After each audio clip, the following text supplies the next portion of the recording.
Student, इस video में मैं मैकेनिक्स का पार्ट काइनेमेटिक्स को कवर करूंगा। इस चैप्टर में हम लोग मोशन चैप्टर के बारे में पढ़ेंगे, जो अपने 11th में काइनेमेटिक्स चैप्टर जाना जाता है। स्टूडेंट, इस वीडियो में हम लोग काइनेमेटिक्स चैप्टर पढ़ेंगे, जो मैकेनिक्स का पार्ट है। आपने क्लास 9th में उसमें मोशन चैप्टर के नाम से पढ़ा था। उसी चैप्टर को हम लोग फिर से पढ़ेंगे, जो क्लास 9 से लेके मैं 11 क्लास 9 और 11 दोनों ही टॉपिक को मैं कवर करूंगा। इसमें जो भी टॉपिक 11 का होगा मैं इस वीडियो में बता दूंगा कि कौन सा टॉपिक 11 का, कौन सा टॉपिक 9th का है। उसके बाद स्टूडेंट हम लोग देख सकते हैं कौन कौन सा टॉपिक पढ़ना है। हम लोग इसमें पहले हम लोग रेस्ट एंड मोशन चैप्टर के रेस्ट एंड मोशन क्या होता है उसके बारे में पढ़ेंगे। फिर उसके बाद डिस्टेंस और डिस्प्लेसमेंट क्या होता है, उसके बाद यूनिफॉर्म मोशन और नॉन यूनिफॉर्म मोशन के बारे में, फिर स्पीड और एक्सेलरेशन के बारे में पढ़ेंगे। फिर उसके बाद इक्वेशन ऑफ मोशन के बारे में पढ़ेंगे। उसके बाद ग्राफिकल रिप्रेजेंटेशन पढ़ेंगे। फिर ग्राफिकल मेथड से हम लोग इक्वेशन ऑफ मोशन को ड्राइव करेंगे और उस पर बेस्ड क्वेश्चन भी हम लोग करेंगे। उसके बाद ग्राफ को एक एक करके मैं एनालिसिस करके बताऊंगा कि कैसे, किस टाइप के मोशन का ग्राफ कैसा होगा, ठीक है। उसके बाद हम लोग कैलकुलेशन तो क्वेश्चन तो करेंगे ही। अब नेक्स्ट जो हम लोग का पहला टॉपिक है स्टूडेंट, रेस्ट एंड मोशन क्या होता है। तो स्टूडेंट देखिए, हमारे सराउंडिंग में जितने भी ऑब्जेक्ट दिखते हैं, जैसे हमारा फिश यहाँ देख सकते हैं, ब्लड वेसल्स होता है, मूव करता है। उसके बाद हम लोग देख सकते हैं कि बर्ड फ्लाई कर रही है। तो रेस्ट और मोशन को डिफ़ाइन करने के लिए हमें स्टूडेंट पहले ऑब्जर्वर को के रेस्पेक्ट में हम लोग ये डिफ़ाइन करते हैं। तो सोचता हूँ पहले क्यों सर ऑब्जर्वर के रेस्पेक्ट में। सोचो हमारे रेस्पेक्ट में आप क्या सोचते हो कि हमारा घर जो है हमारे रेस्पेक्ट में कोई रेस्ट में है, मूव नहीं कर रहा, आप यही सोचते हो, अपना कोई लोकेशन नहीं चेंज कर रहा है। लेकिन जो ऑब्जर्वर मान लो कोई स्पेस से देख रहा है, तो उसके लिए तो पूरा ही हमारा घर ही मूव कर रहा है, हमारा हाउस ही मूव कर रहा है। तो ये हमारे लिए रेस्ट में है, लेकिन दूसरे ऑब्जर्वर के लिए मोशन में। एक एग्जांपल और लेके बताता हूँ। जैसे आप लोग ट्रेन में बैठे रहते हैं, तो ट्रेन में क्या होता है कि हमारे सामने वाला पर्सन जो होता है वो रेस्ट में नज़र आता है, वो हमारे रेस्पेक्ट में पोजीशन चेंज नहीं कर रहा होता। लेकिन वहीं जो प्लेटफॉर्म पर जो कोई पर्सन होता है, तो हमारे रिलेटिव में क्या वो मोशन में नज़र आता है, हमारे रेस्पेक्ट में मोशन में नज़र आता है। तो वही पर्सन जो हमारे रेस्पेक्ट में ट्रेन में है, वो हमारे लिए रेस्ट में है। बाहर का पर्सन जो है हमारे मोशन में। लेकिन जो पर्सन बाहर से देखेगा वो क्या नज़र आएगा कि हम लोग क्या है, मोशन में है, हम लोग मोशन में है। जो हमारे लिए पर्सन रेस्ट में था, उसके लिए दूसरे ऑब्जर्वर के लिए मोशन में। जो प्लेटफॉर्म पर पर्सन खड़ा है उसके लिए, उसके रेस्पेक्ट में पोजीशन चेंज कर रहा है। कभी कभी आपने ये भी ऑब्जर्व किया होगा, जब प्लेटफॉर्म पर होते हैं, पैरेलल ट्रेन चलती रहती है, तो सेम स्पीड से चलती रहती है, तो हमें आइडिया नहीं लगता है कि कौन सी ट्रेन चल रही है, कौन सी रेस्ट में है। हमें लगता है कि हमारी ट्रेन मोशन में है और दूसरी ट्रेन रेस्ट में है, जबकि हमारी ट्रेन रेस्ट में रहती है और वो मोशन में रहता है। तो ये रेस्ट और मोशन है ऑब्जर्वर के रेस्पेक्ट में डिफाइंड होगा, किसी रेफरेंस पॉइंट के रेस्पेक्ट में डिफाइन करें, सराउंडिंग के रेस्पेक्ट में डिफाइन करें। तो बिना ऑब्जर्वर के या रेफरेंस पॉइंट के हम लोग नहीं बता सकते कि पार्टिकल का पोजीशन टाइम के साथ चेंज हो रहा है या नहीं हो रहा है। वही ऑब्जेक्ट किसी के लिए मोशन में हो सकता है और किसी के लिए रेस्ट में हो सकता है। तो ये डिपेंड करता है कि ऑब्जर्वर कौन है। तो जब भी मोशन और रेस्ट को डिफाइन करेंगे, ऑब्जर्वर के रेस्पेक्ट में डिफाइन करेंगे। अगर ऑब्जर्वर या रेफरेंस पॉइंट, और ऑब्जर्वर कुछ भी हो सकता है, लिविंग और नॉन लिविंग भी हो सकता है। जैसे हमारा ऑब्जर्वर मान सकते हैं कि हमारे प्लेटफॉर्म के रेस्पेक्ट में देख सकते हैं पोजीशन को। पर्सन भी हो सकता है, ट्री भी हो सकता है। तो पर्सन के रेस्पेक्ट में हो सकता है, ऑब्जेक्ट के रेस्पेक्ट में हो सकता है, कोई भी सराउंडिंग के रेस्पेक्ट में, कोई भी नॉन लिविंग या लिविंग थिंग्स हो सकता है ऑब्जर्वर। तो जब भी डिफाइन करेंगे रेस्ट एंड मोशन ऑब्जर्वर के लिए ही होगा। ऐसा नहीं है कि हम लोग ऐसे बोल रहे कि ये बॉडी मोशन में है। कभी भी कोई बॉडी मोशन में या रेस्ट में नहीं है, वो सिर्फ और सिर्फ हमारे रेस्पेक्ट में मोशन में है या हमारे रेस्पेक्ट में रेस्ट में है, वो ऑब्जर्वर वाले पर डिपेंड करता है। वो किसी के लिए रेस्ट में हो सकता है और किसी के लिए मोशन में हो सकता है। तो यहाँ पर वैसा ही है, हम तो रेस्ट में है, लेकिन हमारे बॉडी के अंदर क्या है, ब्लड वेसल्स मूव कर रहा है, वो मोशन में है, हमारे रेस्पेक्ट में मोशन में है, ठीक है। और इसको थोड़ा डिस्क्राइब करते हैं। और मोशन को स्टूडेंट, मोशन को डिस्क्राइब करने के लिए हमें ज़रूरी है कि एक रेफरेंस पॉइंट ज़रूरी है। पहले लोकेशन तो बता लें किसके रेस्पेक्ट में, किसके रेस्पेक्ट में लोकेशन किसी का कैसे बताएंगे हम लोग? कोई ना कोई रेफरेंस पॉइंट चाहिए लोकेशन बताने के लिए। फॉर एग्जांपल मैं यहाँ आप लोग को एक बताता हूँ। यहाँ पर देखें एक क्रिकेट ग्राउंड है। मैं पूछूं कि बताओ कि इस पर्सन का लोकेशन क्या है। मान ले रहा हूँ ये रोहित शर्मा है, ये रोहित शर्मा है। एक मिनट, स्टूडेंट रिकग्नाइज कर रहा है। ये रोहित शर्मा है RS, और ये MS धोनी है स्ट्राइकर, नॉन स्ट्राइकर एंड पर, विकेट कीपर। और ये हमारा वही जसप्रीत बुमराह या कोई भी मान सकता हूँ, विराट कोहली है, विराट कोहली है मान ले रहा हूँ, विराट कोहली है। ठीक है, तो स्टूडेंट इस अगर हमें पूछ दिया जाए कि बताओ कि रोहित शर्मा का लोकेशन किधर है, पोजीशन किधर है, तो कैसे बताएंगे? आप सिर्फ बोल दे मान लो 10 मीटर, ऐसा बोल दिया आपने, तो 10 मीटर कहाँ से? हो सकता है कि ये बाउंड्री से हो 10 मीटर, हो सकता है कि ये स्ट्राइकर एंड से हो सकता है कि ये स्ट्राइकर एंड से 10 मीटर पर हो सकता है नॉन स्ट्राइकर एंड से हो। तो हमें एक रेफरेंस पॉइंट तो लेना पड़ेगा। बिना रेफरेंस पॉइंट के हम लोग डिफाइन नहीं कर सकते लोकेशन को। तो हम लोग को रेफरेंस पॉइंट मान लो पता चले, हमने बोल दिया कि हाँ 10 मीटर इस स्ट्राइकर एंड से, हमने इसको ओरिजिन मान लिया, इसको रेफरेंस पॉइंट मान लिया। बाद में हम लोग इसको ओरिजिन भी मान लेंगे, ओरिजिन रेस्पेक्ट में। ठीक है, तो इसको रेफरेंस पॉइंट मान लिया। अब मान लो 10 मीटर बता भी दिया, अब बोल दिया जाए कि सर 10 मीटर पर है, तो अब कैसे पता चलेगा कि 10 मीटर कहाँ किधर के तरफ? 10 मीटर हो सकता है इधर हो, 10 मीटर हो सकता है इधर हो, 10 मीटर हो सकता है इधर हो, या 10 मीटर इधर भी हो सकता है। इससे सिर्फ हमें पोजीशन का पता नहीं चल रहा है किधर होगा 10 मीटर, तो हमें इसका डायरेक्शन भी बताना पड़ेगा कि किस डायरेक्शन में। मान ले रहा हूँ कि इधर की तरफ ईस्ट है, इधर की तरफ यहाँ पर यहीं पर मान ले रहा हूँ। एक मिनट वेट करें, कलर चेंज कर लूँ थोड़ा। यहाँ पर मान लिया कि इधर ईस्ट है, इधर वेस्ट है, ये नॉर्थ है, ये साउथ है, ये नॉर्थ है और ये साउथ है। ठीक है, तो अब देखें, तो यहाँ पर जो इधर की तरफ पोजीशन होगा वो नॉर्थ साउथ डायरेक्शन में होगा, वेस्ट साउथ डायरेक्शन में। तो वेस्ट साउथ में डायरेक्शन में 10 मीटर वेस्ट साउथ डायरेक्शन। तो लोकेशन के लिए हमें स्टूडेंट मैग्नीट्यूड के साथ डायरेक्शन भी बताना पड़ रहा है, और उसके पहले रेफरेंस पॉइंट भी चाहिए किस रेफरेंस पॉइंट में। तो इसलिए हम लोग पोजीशन को वेक्टर क्वांटिटी भी बोलते हैं, क्योंकि बिना डायरेक्शन के हम लोग इसको नहीं बता सकते। तो इसलिए पोजीशन एक वेक्टर क्वांटिटी है, और ये हम लोग जो भी पोजीशन, अब इसके रेस्पेक्ट में, इस रेफरेंस पॉइंट के रेस्पेक्ट में अपना पोजीशन चेंज करेगा, इधर जाएगा या इधर आएगा, मूव करेगा, तो हम लोग बोलेंगे कि इसका लोकेशन चेंज हो रहा है। एक और एग्जांपल लेके बता देता हूँ। जैसे आपके मान लो कि कोई नॉन पर्सन, आपके रिश्तेदार आ रहे हैं आपके घर, प्लेटफॉर्म पर आ गए, तो आपने बताया कि आपको एक रेफरेंस पॉइंट बताना पड़ता है कि यहाँ से हमारा घर 10 किलोमीटर पर है या 5 किलोमीटर ईस्ट इस डायरेक्शन में। तो आप बोल दिए कि हाँ प्लेटफॉर्म पर आ जाइएगा, प्लेटफॉर्म से 5 किलोमीटर पर मेरा घर है। तो क्या चला जाएगा पर्सन 5 किलोमीटर पर? अब जैसे मान ले रहा हूँ कि ये प्रीवियस जो डायग्राम था, इसमें जैसे आपको घर जाना है, तो ये प्लेटफॉर्म है, रेलवे प्लेटफॉर्म, यहाँ पर रेलवे प्लेटफॉर्म। आपने बोल दिया कि मेरा घर जो है 10 मीटर 1000 मीटर पर डिस्टेंस पर है। तो हो सकता है कि यहाँ पर आ गया वो पर्सन, अब यहाँ से 1000 मीटर इधर जाएगा या इधर आएगा या इधर जाएगा या इधर जाएगा। तो आपको बताना पड़ेगा कि 1000 मीटर इस रेलवे प्लेटफॉर्म से हमारा ईस्ट के डायरेक्शन में है, 1000 मीटर ईस्ट के डायरेक्शन। तो हमें लोकेशन भी बताना पड़ेगा। तो हम लोग जनरली अपने रेफरेंस पॉइंट को क्या मान लेते हैं? ओरिजिन मान लेते हैं स्टूडेंट। तो हम लोग को रेफरेंस पॉइंट को ओरिजिन मान लेंगे। मैथमेटिकली अगर हमको दिखाएंगे, ऐसे तो नॉर्थ ईस्ट साउथ डायरेक्शन में दिखा सकते हैं। अगर मान लो कि 5 मीटर हम लोग कोऑर्डिनेट सिस्टम में रखेंगे, तो वहाँ पर हम लोग उसको ओरिजिन मान लेते हैं, वही हमारा ओरिजिन होता है, उसी के रेस्पेक्ट में हम लोग देखते हैं। तो हमारे ऑब्जर्वर के रेस्पेक्ट में हम लोग, जो ऑब्जर्वर है जिसके रेफरेंस में हम लोग मोशन को ऑब्जर्व कर रहे हैं, उसको ओरिजिन हम लोग मान लेते हैं। ठीक है, ओके।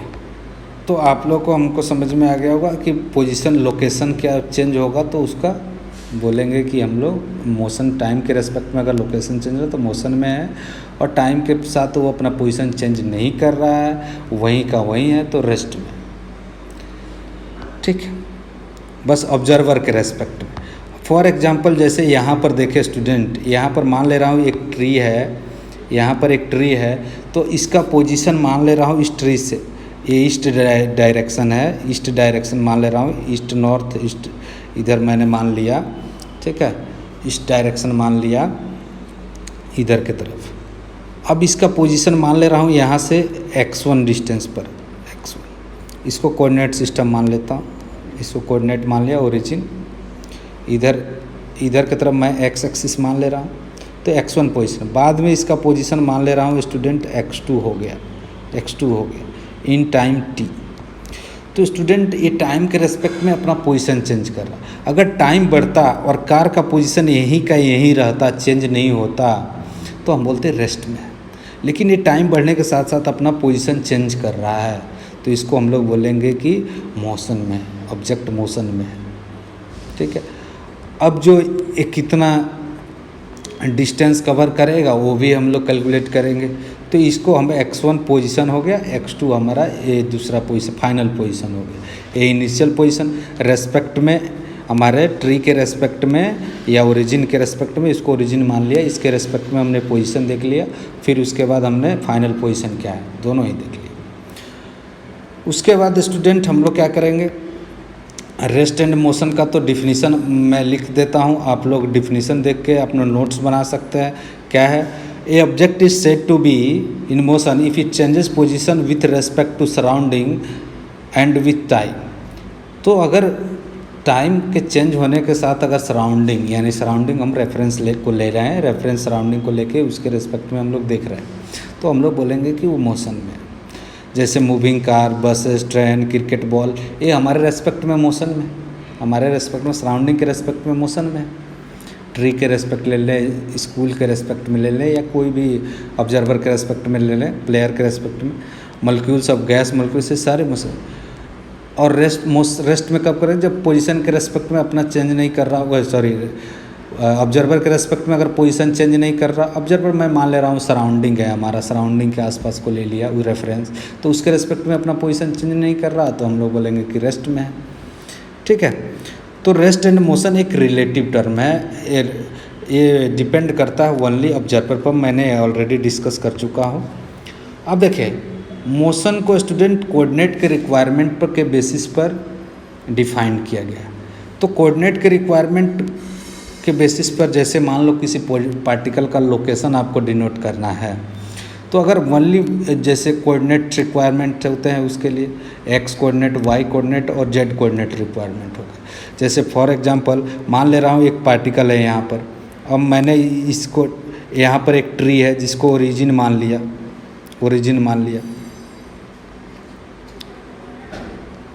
ये एक्स एक्सिस है, ये वाई एक्सिस है और ये जेड एक्सिस है, ये हमारा जेड एक्सिस है। तो इसको पोजीशन को डिफाइन करने के लिए स्टूडेंट हमको बताना पड़ेगा कि यहाँ से कितना डिस्टेंस, एक्स का पोजीशन क्या है और वाई का पोजीशन क्या है। तो इसके लिए दो कोऑर्डिनेट्स रिक्वायर्ड हो, एक्स और वाई दो कोऑर्डिनेट रिक्वायर्ड हो सकता है। अब मान लें कि कोई ऑब्जेक्ट ऐसा हो कि वो एक प्लेन में नहीं है, जैसे यहाँ पर है, ऐसा सिचुएशन मैं बता दे रहा हूँ आपको, इस प्लेन में नहीं है, ये एक्स है, ये वाई है और ये जेड है। ठीक है, तो ये 90 डिग्री पर है एक दूसरे से। अब यहाँ ये कहीं यहाँ पर पोजीशन है, तो इसके लिए एक्स कोऑर्डिनेट भी रिक्वायर्ड है, वाई कोऑर्डिनेट रिक्वायर्ड और जेड कोऑर्डिनेट भी रिक्वायर्ड है। तो इस कोऑर्डिनेट के रिक्वायरमेंट के बेसिस पर हमने इसको इसको 3 पार्ट्स में डिवाइड किया। अगर एक कोऑर्डिनेट रिक्वायर्ड होगा, मिनिमम 1 कोऑर्डिनेट्स रिक्वायर्ड होगा तो 1D, 2 कोऑर्डिनेट्स रिक्वायर्ड होगा उसको लोकेशन को डिनोट करने के लिए तो 2D, और उसके मोशन को एनालिसिस या उसके पोजीशन को डिनोट करने के लिए 3 कोऑर्डिनेट्स रिक्वायर्ड है तो हम उसको 3D मोशन बोलेंगे। ठीक है, तो कोऑर्डिनेट के रिक्वायरमेंट के बेसिस पर इसको डिवाइड किया गया। तो यहाँ पर देखें, इफ़ 1 और 3 coordinates is specifying the position of the changes with respect to time, then motion is 1D motion. Such case, अगर ऑब्जेक्ट के लिए ओनली 1 कोऑर्डिनेट रिक्वायर्ड है उस मोशन को स्पेसिफाई करने के लिए, तो हम लोग बोलेंगे कि 1D मोशन है। जैसे motion along a straight train, मान लो स्ट्रेट ट्रैक पर कोई अगर पार्टिकल मूव कर रहा है तो हम लोग को सिर्फ एक कोऑर्डिनेट रिक्वायर, या तो x या y या z, कोई एक ही कोऑर्डिनेट रिक्वायर है, उससे हम उसके पोजीशन को बता सकते हैं। y कोऑर्डिनेट्स की रिक्वायरमेंट नहीं है क्योंकि एक स्ट्रेट लाइन पर मूव, तो जितने भी स्ट्रेट लाइन मोशन होंगे वो सारे 1D मोशन होंगे क्योंकि उसके लिए 1 कोऑर्डिनेट ही रिक्वायरमेंट है। उसके बाद देख सकते हैं when a particle moves p1 to p2 along a straight line path x coordinate change. इस प्रीवियस हम लोग जो डायग्राम देखे थे, ये वाला एग्जांपल देखे, तो इसमें ओनली 1 कोऑर्डिनेट से ही पार्टिकल का पोजीशन पता चल जा रहा है। ये पार्टिकल अगर कार स्ट्रेट लाइन मोशन कर रही है ऐसे, तो इसके लिए x कोऑर्डिनेट बता दे कि x = 5 मीटर पर है और x = 10 मीटर पर है, तो सिर्फ एक कोऑर्डिनेट्स रिक्वायर्ड है इसके लोकेशन को बताने के लिए, इसलिए हम लोग इसको 1D मोशन बोलेंगे। इसके मोशन को डिस्क्राइब करने के लिए, स्पेसिफाई करने के लिए वो एक कोऑर्डिनेट्स रिक्वायर्ड है, तो 1D मोशन। तो जितने भी, ध्यान रखें मैं बोल रहा हूँ स्ट्रेट लाइन मोशन जितने भी होंगे 1D मोशन होंगे। तो आपको मैं एक एग्जांपल बता रहा हूँ कि ये आपको बोले कि 1D मोशन है या 2D मोशन है, तो आप ध्यान दें यहाँ पर। फॉर एग्जांपल मैंने एक क्यूब बना दे रहा हूँ यहाँ पर, ऐसा क्यूब बना दिया, क्यूब है,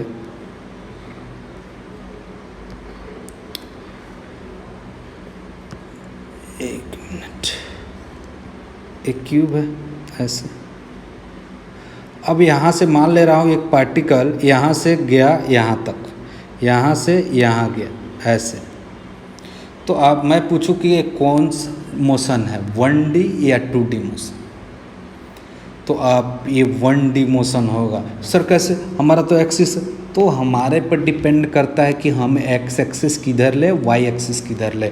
हम ऐसा कर सकते हैं स्टूडेंट, हम लोग तो ऐसा तो कर ही सकते हैं कि हम इधर ही x एक्सिस अपना मान ले, y एक्सिस इधर मानेंगे, तो एक ही कोऑर्डिनेट रिक्वायर होगा इसके पोजीशन को, मिनिमम 1 कोऑर्डिनेट।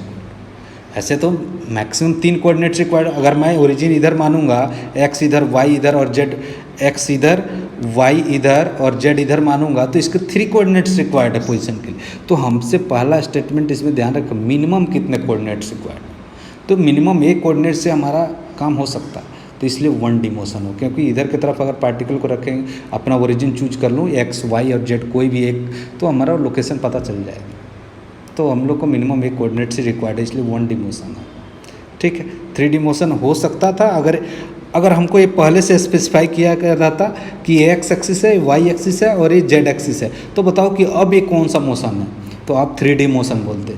क्योंकि गिवन हम लोग का x भी कोऑर्डिनेट रिक्वायर्ड था, y भी और z भी, लेकिन हमको ये नहीं बोला, हम तो ओरिजिन अपने से चूज कर सकते हैं।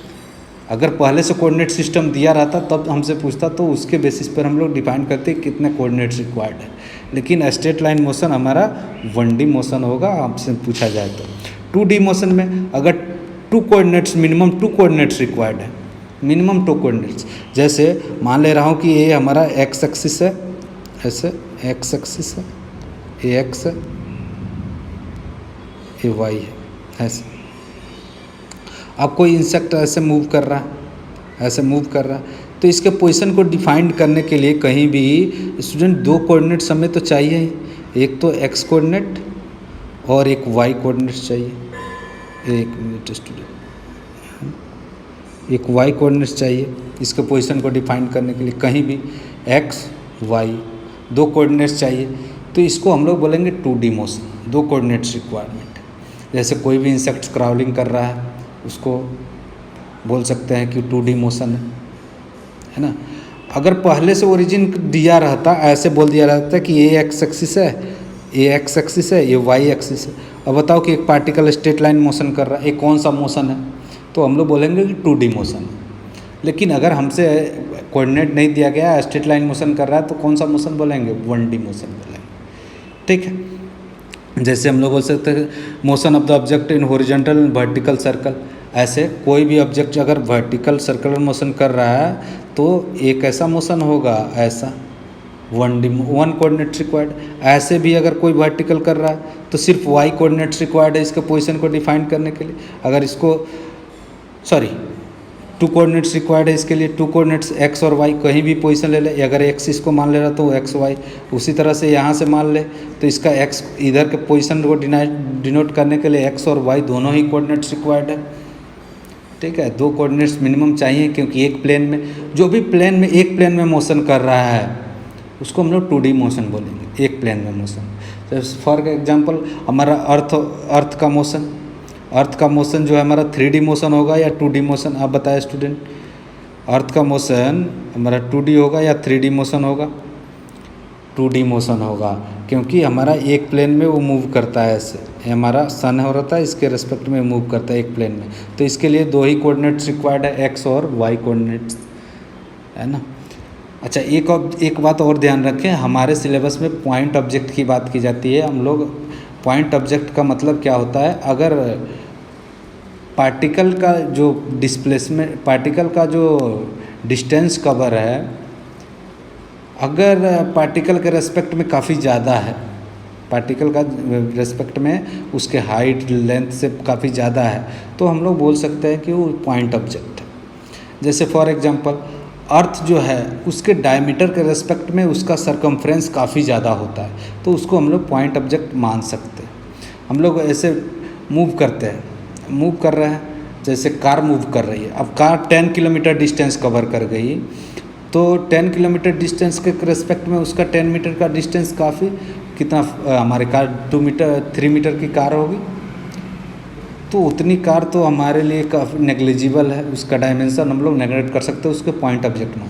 अब ऐसा सोचो, कार है मैं हमारे 10 मीटर की, मान ले रहा हूँ 5 मीटर की, और हमने डिस्प्लेसमेंट किया 5 सेंटीमीटर, तो वहाँ वो पॉइंट ऑब्जेक्ट नहीं होगा, वहाँ पर वो पॉइंट ऑब्जेक्ट नहीं मानेंगे उसको। पॉइंट ऑब्जेक्ट तब मानेंगे जब डिस्प्लेसमेंट, डिस्टेंस कवर्ड जो हो, वो जो भी पैरामीटर्स है, हाइट हो गया, ऑब्जेक्ट के रेस्पेक्ट में काफ़ी ज़्यादा हो, तो हम लोग बोलेंगे कि ये पॉइंट ऑब्जेक्ट। ठीक है। 3D मोशन, 3D मोशन में मिनिमम 3 कोऑर्डिनेट्स रिक्वायर्ड है। 3 कोऑर्डिनेट्स जब रिक्वायर्ड होंगे तो उसको हम लोग बोलेंगे कि जैसे motion flying of bird in sky, उसके बाद random motion of gas molecules, तो उसके लिए 3 कोऑर्डिनेट्स रिक्वायरमेंट होती है। अगर एयर गैस मॉलिक्यूल मूव कर रहा है तो इसमें आप पोजीशन उसको बताना हो तो कैसे निकालेंगे? पोजीशन बताने के लिए एक्स, वाई और जेड तीनों कोऑर्डिनेट्स रिक्वायरमेंट है, एक्स, वाई और जेड।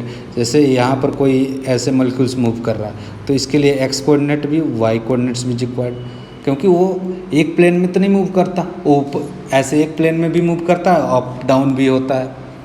तो जैसे हमारा बटरफ्लाई हो गया, बर्ड हो गया, ये सारे एक प्लेन में नहीं मोशन करते।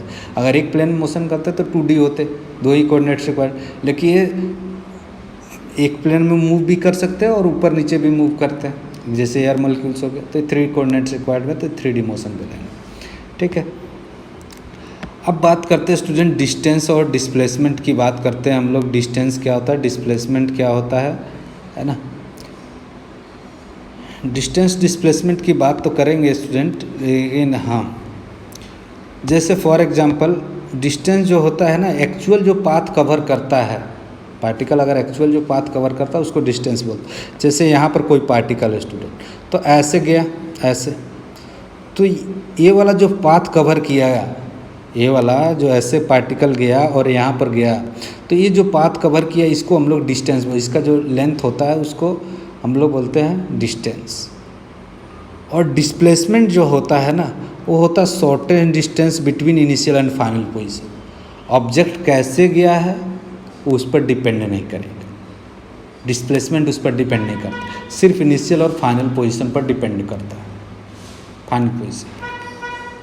जैसे पार्टिकल ऐसे गया, ऐसे घूम के गया, ऐसे ऐसे, तो हमसे पूछा जाए कि इसका डिस्प्लेसमेंट क्या होगा, तो इसके और इसके बीच का जो शॉर्टेस्ट डिस्टेंस है वही डिस्प्लेसमेंट होगा।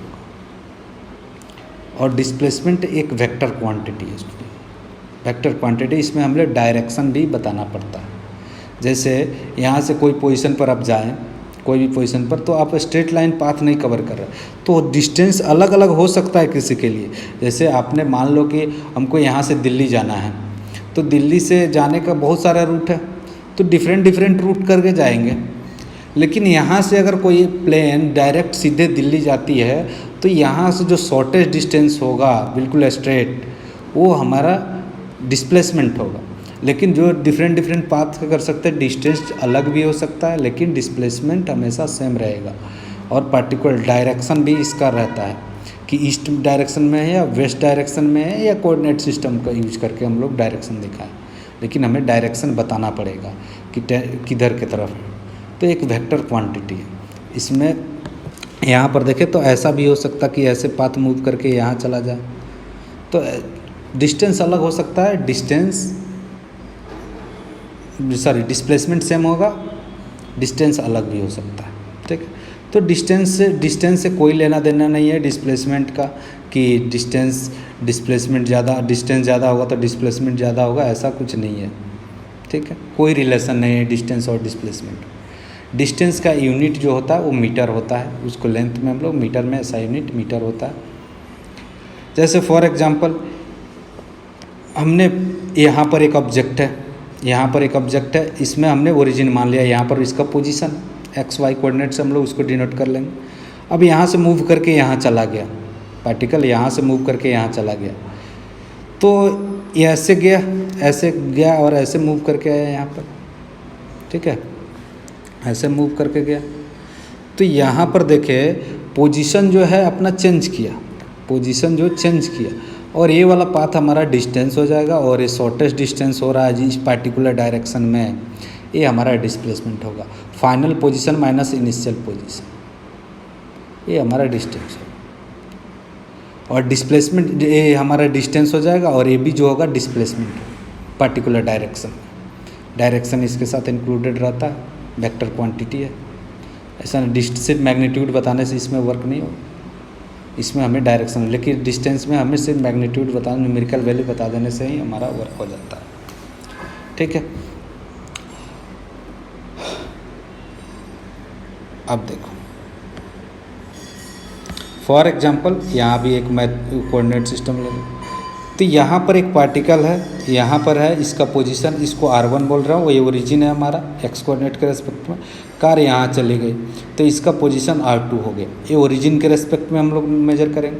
इसका पोजीशन बताएंगे तो 10 मीटर मान लो कि इधर की तरफ 30 डिग्री ईस्ट बताएगा, या इधर की तरफ इतना है, या इसका एक्स कोऑर्डिनेट और वाई कोऑर्डिनेट बता देंगे, फिर इसका एक्स कोऑर्डिनेट और वाई कोऑर्डिनेट निकाल लेंगे, और इन दोनों के बीच का डिफरेंस जो होगा, ये वाला जो शॉर्टेस्ट डिस्टेंस होगा मैथमेटिक्स लगाएंगे और शॉर्टेस्ट डिस्टेंस ये निकाल लेंगे, वो हमारा जो होगा डिस्प्लेसमेंट होगा। तो अगर वेक्टर फॉर्म में इसकी बात करें, हमारे 9th के सिलेबस में नहीं है लेकिन 11th के सिलेबस में है, तो अगर डिस्प्लेसमेंट की बात करें तो डिस्प्लेसमेंट को हम लोग डेल्टा एस से डिनोट करते हैं, तो कितना हो जाएगा डिस्प्लेसमेंट, या एस से डिनोट करता है, बहुत जगह एस से डिनोट कर, मैं एस से ही डिनोट कर लेता हूँ इसको, change in position as displacement equal to हो जाएगा r2 माइनस r1, ये होगा चेंज इन पोजीशन, इसको बोलते हैं change in position, change in position.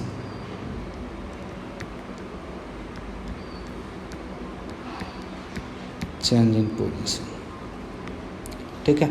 Next, अब देखें डिस्प्लेसमेंट कुछ भी हो सकता है स्टूडेंट, जीरो भी हो सकता है, पॉजिटिव भी हो सकता है, नेगेटिव भी हो सकता है, लेकिन डिस्टेंस हमेशा अगर ऑब्जेक्ट मूविंग करता है या तो जीरो हो सकता है या पॉजिटिव हो सकता है, जीरो हो सकता है या पॉजिटिव, नेगेटिव डिस्टेंस नहीं होगा, लेकिन डिस्प्लेसमेंट नेगेटिव, पॉजिटिव और जीरो हो सकता है।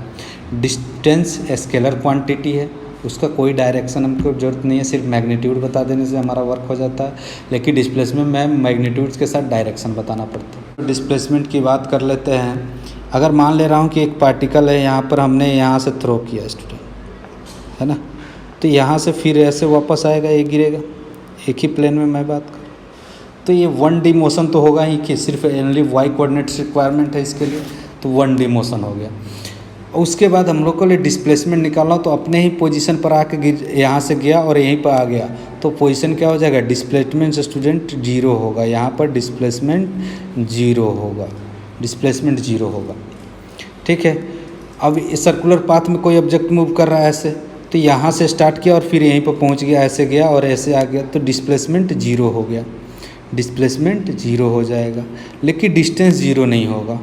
लेकिन डिस्टेंस जो होगा वो 0 नहीं होगा। एक्चुअल पाथ लेंथ यहाँ से जाने में मान लो x distance y distance cover किया, फिर आने में तो डिस्टेंस कितना हो जाएगा 2y हो जाएगा। अगर y गया और y आया तो डिस्टेंस हो जाएगा 2y, डिस्टेंस हो जाएगा, ये डिस्टेंस है। और भी एग्जांपल है, तो मान ले रहा हूँ कि एक हमारा ओरिजिन है, यहाँ पर एक पार्टिकल ax = 1 है, x = 1, ax = 2, ax = 3 मान ले रहा हूँ, ठीक। ax = -1, ax = -2, x = -2, ठीक। अब यहाँ पर एक पार्टिकल जो है यहाँ से स्टार्ट किया, ऐसे गया, ऐसे गया, फिर यहाँ से मूव करके यहाँ आ गया स्टूडेंट, फिर यहाँ से ऐसे मूव किया और फिर यहाँ आ गया। तो हमसे पूछा जाए कि डिस्प्लेसमेंट कितना होगा स्टूडेंट, तो इनिशियल पोजीशन ये था और ये फाइनल पोजीशन। हमें इससे नहीं लेना देना है कि कहाँ गया, हमें सिर्फ इनिशियल और फाइनल पोजीशन को देखना है। इनिशियल और फाइनल पोजीशन के बीच का शॉर्टेज डिस्टेंस क्या है, तो यहाँ का शॉर्टेज डिस्टेंस लिखे लेंगे। तो हम लोग डिस्प्लेसमेंट क्या होता है, final position minus initial x2 minus x1, यही होगा। x2 का वैल्यू कितना, फाइनल पोजीशन -2 है और इनिशियल पोजीशन कितना है 0, तो ये डिस्प्लेसमेंट -2 मीटर आ गया student, -2 metre. Minus sign indicate कर रहा है कि निगेटिव एक्सिस की तरफ क्या है, डिस्प्लेसमेंट है। तो डिस्प्लेसमेंट पॉजिटिव, नेगेटिव और 0 हो सकता है कि नहीं, कुछ भी हो सकता है, लेकिन डिस्टेंस हमेशा पॉजिटिव होगा, ये बात का ध्यान रखें। अब कुछ इससे कंसेप्ट रिलेट इम्पोर्टेंट पॉइंट है। When object moves toward the right of the origin, displacement considered to be positive। अगर ओरिजिन के राइट वर्ड मूव करता है, जैसे हमारा ओरिजिन है तो इधर मूव करता है, अगर पोजीशन के राइट वर्ड गया तो ये यहाँ पर गया पोजीशन इसका, तो हम लोग डिस्प्लेसमेंट पोजीशन। अगर इधर की तरफ डिस्प्लेसमेंट होगा ओरिजिन के तरफ, तो डिस्प्लेसमेंट निगेटिव होगा, ठीक है। When object remains stationary or moves first towards right then equals distance, तो वो 0 हो जाएगा, है ना। moves towards right and then equal distance, तो लेफ्ट तो डिस्प्लेसमेंट 0 हो जाएगा। ऐसे गया, ऐसे वापस आ गया तो 0 हो जाएगा। Shifting of origin cause no change in displacement. Student अगर आप ओरिजिन शिफ्ट भी कर देंगे तो उसका कोई फ़र्क नहीं पड़ेगा डिस्प्लेसमेंट पर। फॉर एग्जांपल सर पड़ेगा, तो चलो एक एग्जांपल लेके बताता हूँ। मान ले रहा हूँ स्टूडेंट कि यहाँ पर, एक मिनट मैं थोड़ा स्केल ले लेता हूँ, ऐसा है, ठीक है। यहाँ पर एक पार्टिकल है, ये ओरिजिन हमने मान लिया, ये x था, ये y कोऑर्डिनेट था। पहले पार्टिकल x = 1 पर था, बाद में उसका पोजीशन हो गया x = 5, ये x = 1, x = 2, ये 1 कर दे रहा हूँ, 2 3 4 5, ठीक है। अब पार्टिकल जो अपना पोजीशन यहाँ से स्टार्ट किया, ऐसे यहाँ से, एक मिनट कलर चेंज कर लेता हूँ, यहाँ से स्टार्ट किया और यहाँ पर चला गया, तो डिस्प्लेसमेंट कितना होगा स्टूडेंट इस ओरिजिन के रेस्पेक्ट में, x2 minus x1, x = 5 final position है, ये फाइनल पोजीशन है और इनिशियल पोजीशन कितना है 1 है, तो डिस्प्लेसमेंट निकालेंगे तो कितना आएगा 4 मीटर आएगा स्टूडेंट, 4 मीटर आएगा। अब मैं सर नहीं, मैं ओरिजिन यहाँ मानूंगा, यहाँ पर मानूंगा ओरिजिन जब आप यहाँ पर मानेंगे तो आपका x कोऑर्डिनेट इधर की तरफ होगा, x ये होगा और y ये होगा, ठीक है। तो आप देखें x ये कितना पोजीशन होगा इस नए कोऑर्डिनेट के लिए, ये 1 होगा, ये 2 होगा और ये 3 होगा नए कोऑर्डिनेट के लिए, और ये कितना होगा -1 होगा, ये -2 होगा, -2 हो गया। और पार्टिकल तो वहीं से वहीं मूव किया, यहाँ से यहाँ मूव करके गया। तो अब हम लोग डिस्प्लेसमेंट निकालते हैं। सर डिस्प्लेसमेंट तो अलग आने का देखते हैं, चॉइस ऑफ ओरिजिन पर डिफ़र कर जाना चाहिए, नहीं डिफ़र करेगा, कैसे देखते हैं। डेल्टा एस निकालते हैं, चेंज इन पोजीशन कितना हो जाएगा, x = 3 x2 माइनस x1, तो x फाइनल कितना है, x final minus x initial, तो ये 3 है माइनस इसका कितना है -2 है, सॉरी 3 -1 है, इसका इनिशियल पोजीशन -1, कितना आया स्टूडेंट 4 मीटर। क्या फ़र्क पड़ा चॉइस ऑफ ओरिजिन पर? नहीं पड़ता है स्टूडेंट। हमारा डिस्प्लेसमेंट चॉइस ऑफ ओरिजिन पर डिपेंड नहीं करता है। अब कुछ इलस्ट्रेशन लेके हम लोग इसका क्वेश्चन करते हैं स्टूडेंट कि रेस्ट एंड मोशन क्या है। अब देखिए, body from A moves according to figure of the body retrace its path. For example student, यहाँ से ऐसे गया पार्टिकल, है ना, ए पोजीशन बोल रहा हूँ, और यहाँ पर मान ले रहा हूँ ए बी है, ए बी और ए सी है, ए बी सी और डी। A start from A moves according to the figure नहीं ड्रॉ हुआ है student, then path of C, then retraces path reaches to D, find the displacement of the.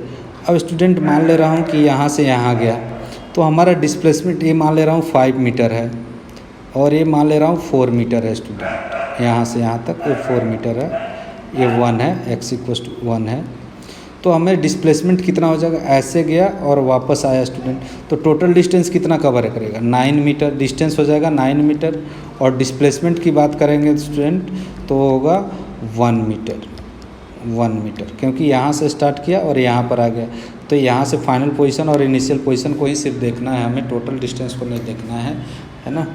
ये next question, illustration, there is an step LBH and, है ना, man climbs in an step above the displacement. ऐसा student एक मान ले रहा हूँ, steps ले रहा है, ऐसे ऐसे है ना, ऐसे है। तो यहाँ से बोला कि इसका सबका लेंथ दिया गया है, इसका लेंथ हाइट दिया गया है h, और इसका लेंथ दिया गया विड्थ b। अब n स्टेप गया स्टूडेंट, तो यहाँ पर देखिए, अगर यहाँ से स्टार्ट करता है तो क्या होगा, एक h कवर करेगा, यहाँ से यहाँ जाएगा, फिर यहाँ से यहाँ। तो हम डिस्प्लेसमेंट अगर पूछे, मान ले रहा हूँ कि ये n स्टेप है, तो यहाँ से यहाँ तक चला जाएगा, यही शॉर्टेस्ट डिस्टेंस होगा, यही डिस्प्लेसमेंट होगा। पर्सन मान ले रहा हूँ यहाँ से स्टार्ट किया और यहाँ पहुँच गया, तो कितना मान ले रहा हूँ 1 हाइट, h हाइट, ये h है, फिर h है, h है, h है। अब यहाँ से n हाइट चला गया, तो ये वाला हाइट कितना हो जाएगा स्टूडेंट? यहाँ से अगर ये वाला हाइट निकाले, ये वाला हाइट, तो कितना होगा? 1 मिनट यार, ये क्या हो रहा है, ये हाइट निकाले यहाँ से, तो कितना होगा हाइट का value? h h h h, तो 4h होगा। अगर n स्टेप होगा तो कितना हो जाएगा? n × h हो जाएगा स्टूडेंट। उसी तरह से 1b 2b 3b 3b 3b, यहाँ से यहाँ पर चला जाएगा तो कितना डिस्टेंस हो जाएगा? यहाँ से ये b है, यहाँ से ये b है, यहाँ से ये b है, ये भी b है, ऐसे b b b, तो कितना b हो जाएगा? ऐसे h h h, ऐसे डॉटेड लाइन में ड्रॉ कर देता हूँ तो आप लोग आपको समझ में आ जाएगा। ये वाला ऐसे, एक कलर चेंज कर लेता हूँ, 1 मिनट, ऐसे ऐसे ऐसे। तो ये कितना है? b है, ये भी b है, ये भी b है। अगर n स्टेप होता तो कितना होता? n × b होता कि नहीं? तो अब ये शॉर्टेस्ट डिस्टेंस निकाल सकते हैं कि नहीं स्टूडेंट पाइथागोरस थ्योरम से? NH का स्क्वायर प्लस NB का स्क्वायर रूट, ये हो जाएगा।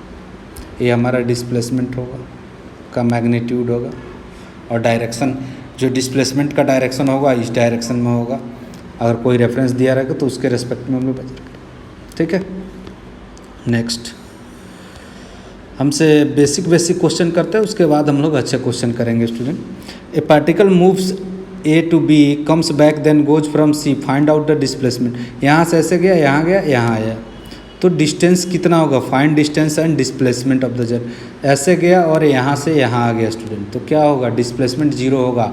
अपने ही पाथ पोजीशन पर आ गया तो final position minus initial position, final position इसको ओरिजिन मान लूँ तो 0 था, बाद में भी इनिशियल पोजीशन 0 था, फाइनल पोजीशन भी 0 है, तो डिस्प्लेसमेंट 0 होगा। हमें किसी पाथ से मतलब नहीं कि कैसा गया ऑब्जेक्ट, हमें सिर्फ फाइनल और इनिशियल और फाइनल पोजीशन के बीच का डिस्टेंस देखना है। तो यहाँ पर डिस्प्लेसमेंट कितना हो जाएगा?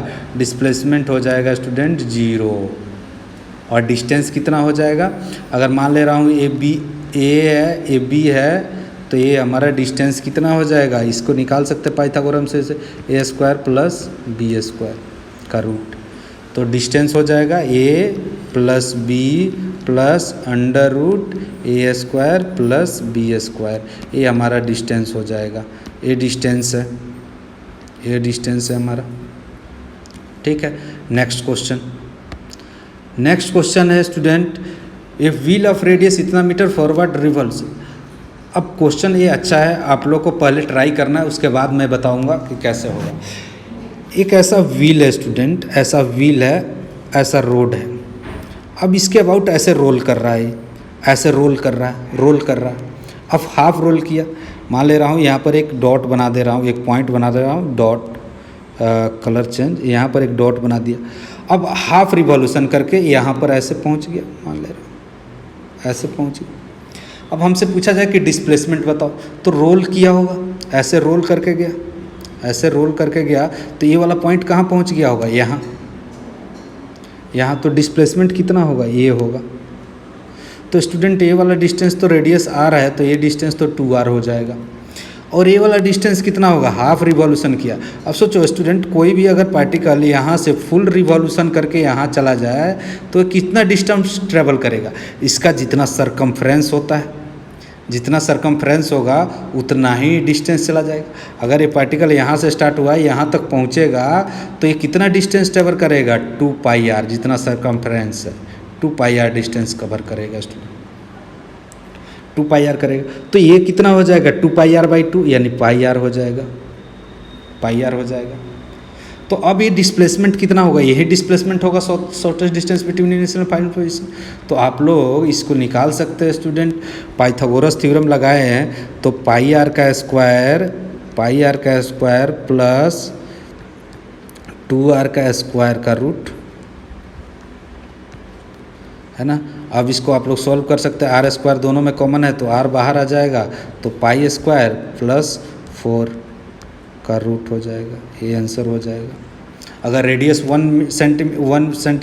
मीटर है तो ये हो जाएगा under root pi square by plus 4, ये आंसर हो जाएगा। पाइथागोरस थ्योरम लगा लिया, तो ये हमारा आंसर हो गया, ठीक है। अच्छा क्वेश्चन था। Next question, athlete completes 1 round of circular track of 2 metre in 40 second, radius दिया 40 second, find out the displacement of 2 minute. अब देखिए स्टूडेंट, यहाँ पर एक ऐसे सर्कुलर पाथ ट्रैक कवर कर रहा है, मान ले रहा हूँ ये पार्टिकल है, इसका रेडियस 2 मीटर दिया गया है और एक रिवॉल्यूशन कंप्लीट कर रहा है। मतलब यहाँ से स्टार्ट किया तो फिर 1 रिवॉल्यूशन कंप्लीट करने में कितना टाइम लगा, इसको 40 सेकेंड लगा, इसको लगा 40 सेकेंड, इसको 40 सेकेंड। तो बोला कि बताओ कि find the distance 2 minute 60 second, 2 minute का मतलब 140 सेकेंड के बाद उसका डिस्प्लेसमेंट और डिस्टेंस कितना होगा, डिस्प्लेसमेंट पूछा है हमसे। तो हम लोग क्या करेंगे, अब इसमें निकालते हैं कि कितना रिवॉल्यूशन करेगा स्टूडेंट। तो 140 divided by number of revolution निकाल लेता हूँ, 40 से डिवाइड करूँगा तो कितना आएगा स्टूडेंट,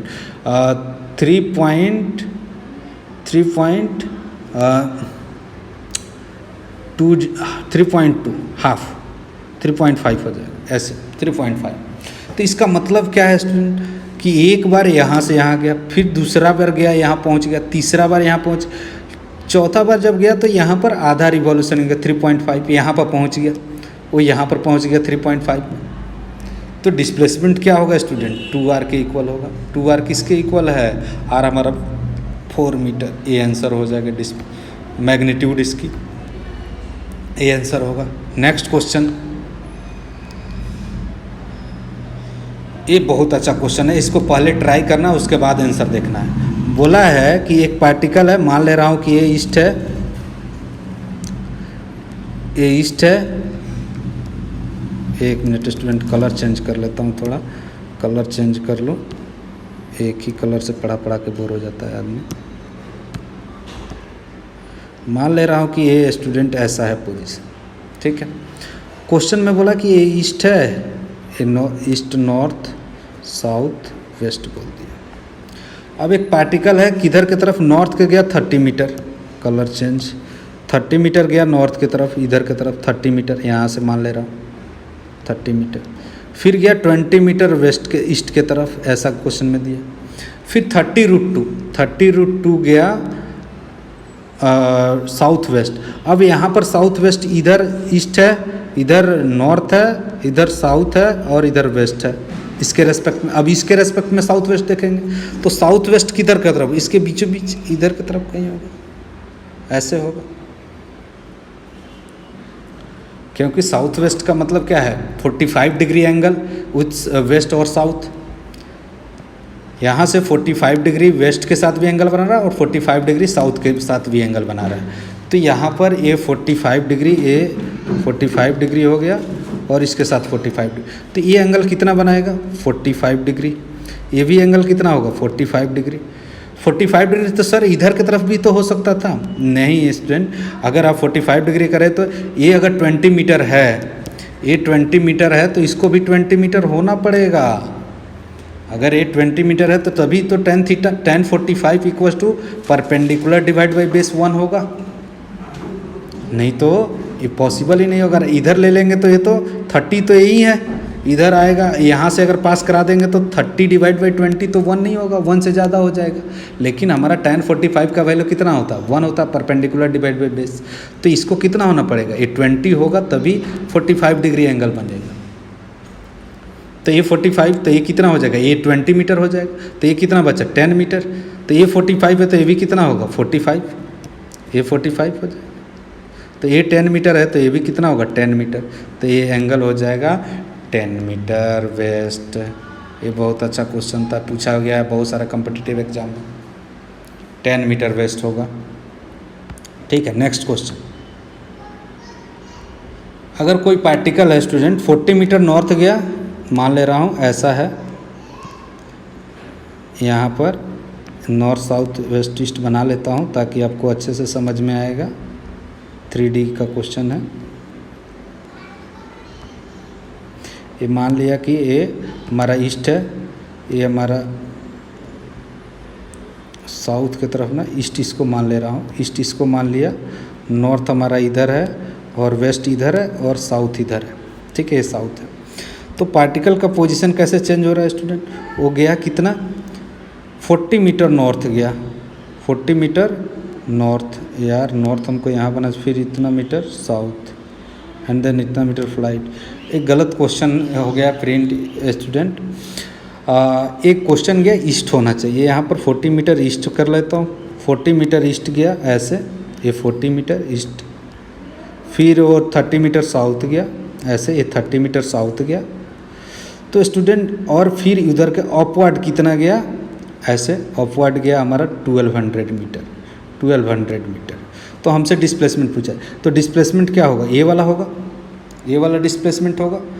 तो कैसे निकाले स्टूडेंट इसका, अच्छा ये वाला ये डिस्टेंस निकाल सकते हैं क्या, यहाँ से ये वाला डिस्टेंस, यहाँ से ये वाला डिस्टेंस निकाल सकते हैं, कितना हो जाएगा 40 का स्क्वायर प्लस 30 का स्क्वायर 2500, यानी ये हो जाएगा 2500 इक्वल्स टू 50 मीटर, 50 मीटर हो जाएगा ये 50 मीटर हो। अब देखें ये वाला, एक तो ट्रायंगल ए बन गया था, पाइथागोरस थ्योरम लगा लिया, ये वाला देखें परपेंडिकुलर, तो ये परपेंडिकुलर बेस ये हो गया, ऐसे पाइथागोरस थ्योरम लगा लिया तो ये वाला लेंथ निकल गया। और फिर इस पर इन दोनों के बीच का एंगल कितना है स्टूडेंट, ये वाला एंगल कितना है 90 डिग्री है, ये वाला एंगल 90 डिग्री। तो फिर से पाइथागोरस थ्योरम लगा लेंगे इस ट्रायंगल के लिए, इस ट्रायंगल के लिए पाइथागोरस थ्योरम लगा लेते हैं।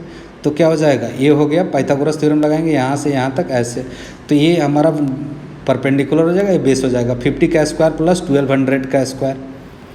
तो आप निकाल सकते हैं 50 का स्क्वायर प्लस 1200 का स्क्वायर का रूट कितना होगा, ये आ जाएगा 1300 आ जाएगा। 500 होता तब ये आंसर आता, एक्चुअली में 400 300 हो रहता तो ज़्यादा बेटर होता। तो इस तरह से आप लोग निकाल सकते हैं आंसर, जो भी हो कैलकुलेट कर लेंगे। 500 होता तो 13 हो जाता। ठीक है, नेक्स्ट क्वेश्चन। अब इतना ही है आज के लिए, इतना ही क्वेश्चन है। कुछ क्वेश्चन मैं भी दे देता हूँ स्टूडेंट, आप लोग करके कमेंट बॉक्स में ज़रूर दे। मान ले रहा हूँ कि एक पार्टिकल है जो 30√2 ये एंगल 45 डिग्री बना रहा है। ये 30√2 है ना। फिर इधर गया 10 मीटर, फिर इधर की तरफ गया 20 मीटर है ना। ये सब 90 डिग्री एंगल है। ये ईस्ट है, ये नॉर्थ है, ये साउथ वेस्ट है। आपको डिस्प्लेसमेंट बताना है कितना होगा, डिस्टेंस भी बताना है और डिस्प्लेसमेंट भी बताना है। डिस्टेंस कितना होगा और डिस्प्लेसमेंट कितना होगा, डिस्प्लेसमेंट कितना होगा, आपको कमेंट बॉक्स में आंसर देना है। मैं इस पर बेस्ट एक क्वेश्चन बता देता हूँ आप लोग को। आप लोग को मान लो कि इस तरह से क्वेश्चन दिया गया कि इधर की तरफ गया 20√2 गया, 45 डिग्री एंगल है 20√2, फिर इधर की तरफ गया ऐसे और फिर ऐसे आया स्टूडेंट, तो ये 10√2 मान ले रहा हूँ। 10√2 इसके साथ 45 डिग्री एंगल बना रहा है, ठीक है। ये 2 मीटर है। आपसे पूछा जाए कि डिस्प्लेसमेंट क्या होगा, तो आप सीधे यहाँ से इसको ज्वाइन कर दें स्टूडेंट, यही डिस्प्लेसमेंट होगा ओरिजिन से। तो हमको क्या पता करना होगा, ये हमें नोन हो जाए ये वाला डिस्टेंस और ये वाला डिस्टेंस, तो हम लोग निकाल सकते हैं। तो ये वाला एंगल 45 डिग्री है स्टूडेंट, हमको बोला गया 45 डिग्री है, तो ये वाला डिस्टेंस कितना हो जाएगा 20 मीटर है ना। ये भी 20 मीटर होगा, ये भी 20 मीटर हो जाएगा, ये भी 20 मीटर है। इसके बाद यहाँ से ये देखिए स्टूडेंट, ये वाला कितना होगा 10 मीटर, क्योंकि ये 20 है तो ये भी 10 मीटर होगा। तो ये वाला तो हो गया 10 मीटर हो गया। ये वाला 2 मीटर है स्टूडेंट यहाँ से यहाँ तक। और ये वाला कितना होगा स्टूडेंट, यहाँ से यहाँ तक ये 20 मीटर है, और यहाँ से ये वाला पार्ट, यहाँ से ये वाला, यहाँ से अगर ये लाइन ड्रॉ करें ऐसे लाइन ड्रॉ कर, 1 मिनट, यहाँ से ऐसे लाइन ड्रॉ करें तो ये तो 10 मीटर है। तो बचा ये वाला हाइट कितना है, ये वाला हाइट इतना ही के इक्वल होगा 10 मीटर। तो अब पाइथागोरस थ्योरम आप लगा सकते हैं। पाइथागोरस थ्योरम लगाएंगे तो ये कितना हो जाएगा 32 का स्क्वायर प्लस 10 का स्क्वायर का रूट, यही हमारा हो जाएगा आंसर। और डिस्टेंस निकालेंगे तो ये वाला 20√2 + 2 + 10√2 ये वाला डिस्टेंस होगा, ठीक है।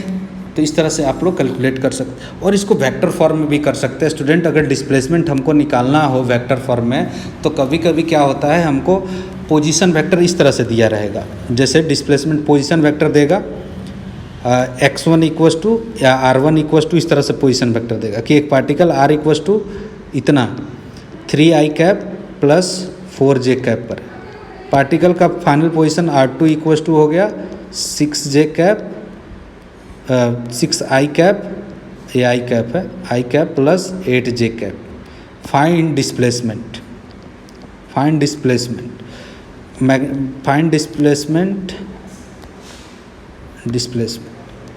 तो कैसे निकालेंगे स्टूडेंट, हम लोग क्या करेंगे r2 - r1। तो मैंने बताया था वेक्टर फॉर्म में अगर 6i cap plus 8j cap को सब्ट्रैक्ट करना, मैंने वेक्टर एडिशन में बताया था 3i cap plus 4j cap, ये बताया था। तो यहाँ पर इसको इसमें से माइनस कर देते हैं तो कितना हो जाएगा 3i cap plus 4j cap हो जाएगा, माइनस हो जाएगा।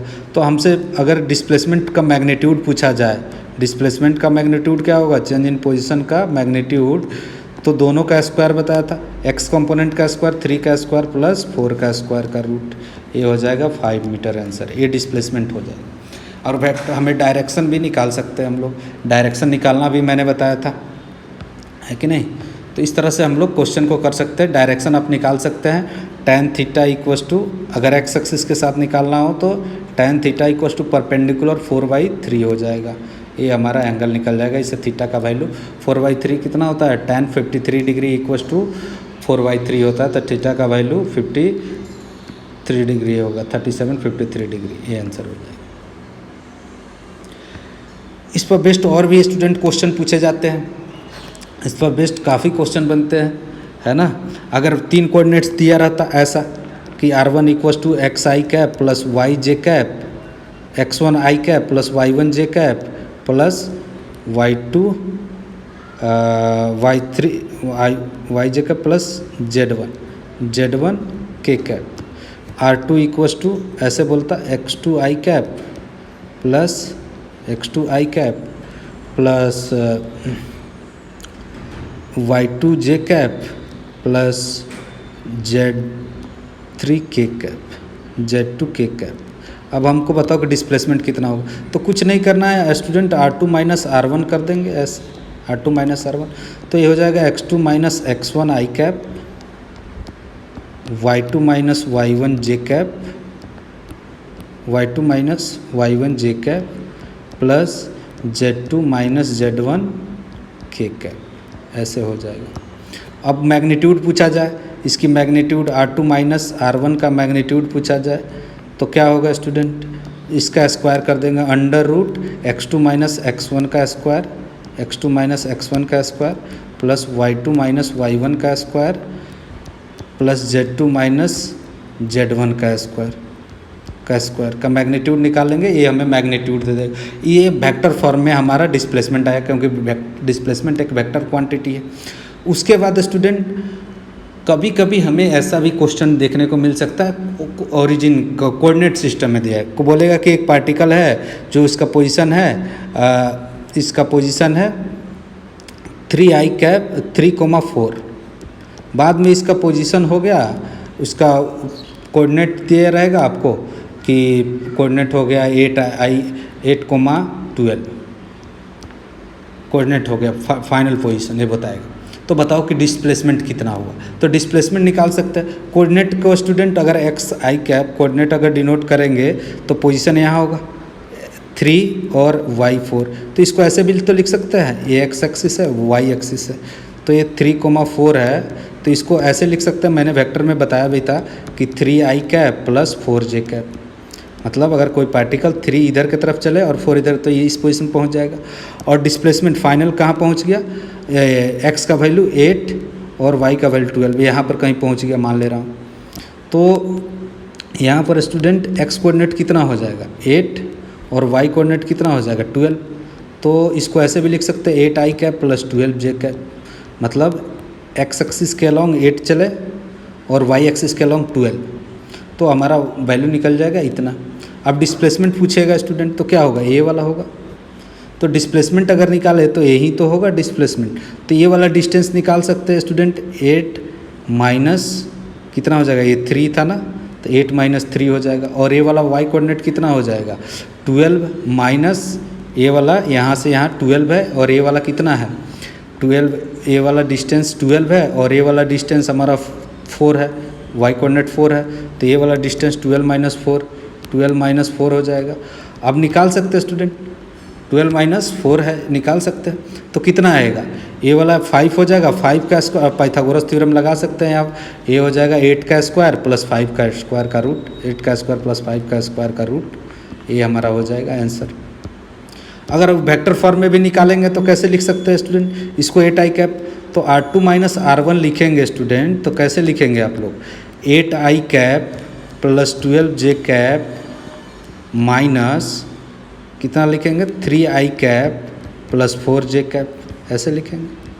तो यहाँ पर 8 में से 3 गया 5i कैप प्लस 12 माइनस 4 गया 8j कैप, कितना आ गया vector R2 minus R1 vector आ गया स्टूडेंट। इसकी मैग्नीट्यूड की बात किया जाए R2 माइनस R1 की मैग्नीट्यूड की, तो कितना हो जाएगा 5 का स्क्वायर प्लस 8 का स्क्वायर का रूट। देखे स्वयं आंसर आ रहा है कि नहीं, दोनों का आंसर सेम है स्टूडेंट, दोनों का ही आंसर सेम है। तो इस तरह से भी आपको पूछा जा सकता है डिस्प्लेसमेंट निकालने के लिए, उसकी मैग्नीट्यूड पूछी जाती है। डायरेक्शन भी निकाल सकते हैं स्टूडेंट, R2 माइनस R1 का ए वाला एंगल निकालना है, मान लो ये थीटा है, तो हमें एक्स एक्सिस के साथ बताना है कि कितना एंगल बना रहा है, तो मतलब वो डिस्प्लेसमेंट वेक्टर का डायरेक्शन किधर है, तो कैसे निकालेंगे tan theta equals to perpendicular divide by base. तो इसके लिए परपेंडिकुलर कौन सा होगा, ये स्टूडेंट ये होगा 8i कैप प्लस 12, तो ये हो जाएगा 8 डिवाइडेड बाई 5, तो 8 डिवाइडेड बाई 5, 8 डिवाइड बाई 5, तो ये हमारा थीटा का वैल्यू इसे कैलकुलेट कर सकते हैं कितना आएगा।